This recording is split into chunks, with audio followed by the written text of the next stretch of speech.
Schools across Australia are going to be teaching kids what is and isn't truth in the media soon. Isn't that great? So everything will be just fine from now on. TikTok, YouTube, Instagram. Australian teenagers are getting their news now from a variety of sources. But how do they know who to trust? Good question. Why do I get the feeling I know where this story is heading? 10 News First can tonight exclusively reveal that soon every high school in the country will be equipped to teach students how to separate fact from fake news. Oh, Sandra, the irony. 10 News First can exclusively reveal how kids will be taught how to distinguish fact from 10 News. It's just too good.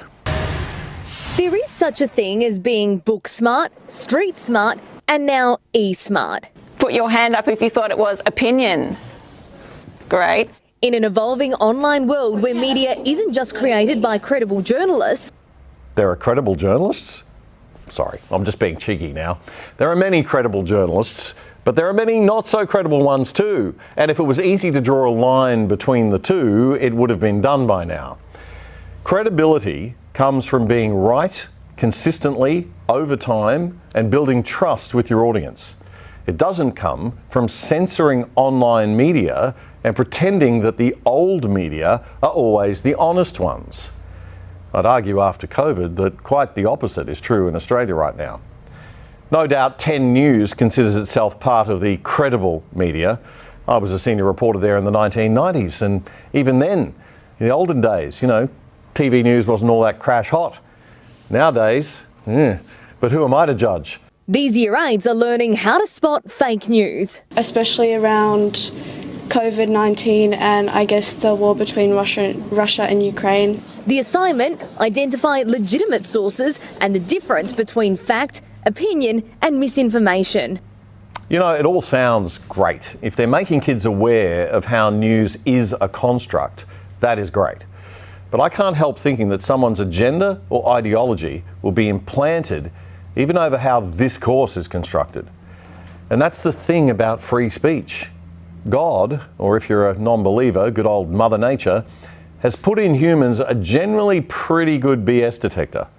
But it only works if we're exposed to all sides of an argument.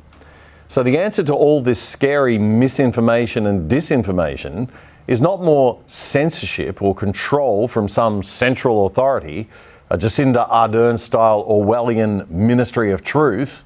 You can also trust the Director General of Health and the Ministry of Health.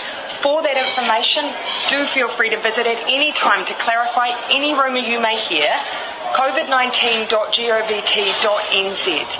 Otherwise, dismiss anything else. We will continue to be your single source of truth. We will provide information frequently.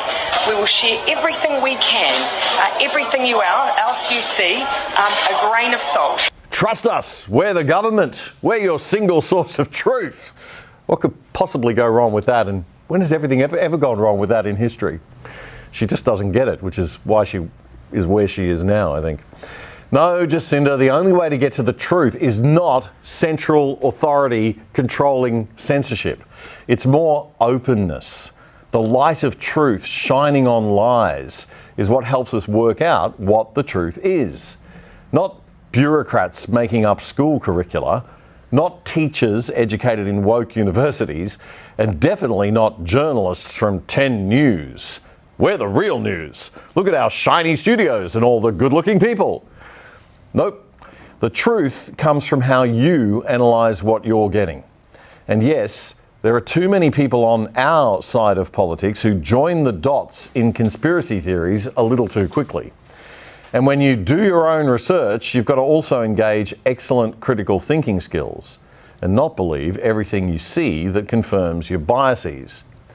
But there are also huge manipulators and propagandists on the other side of politics that will have you voting for a communist party thinking that it's an environmental party before you can say, oops, I didn't mean to vote Green.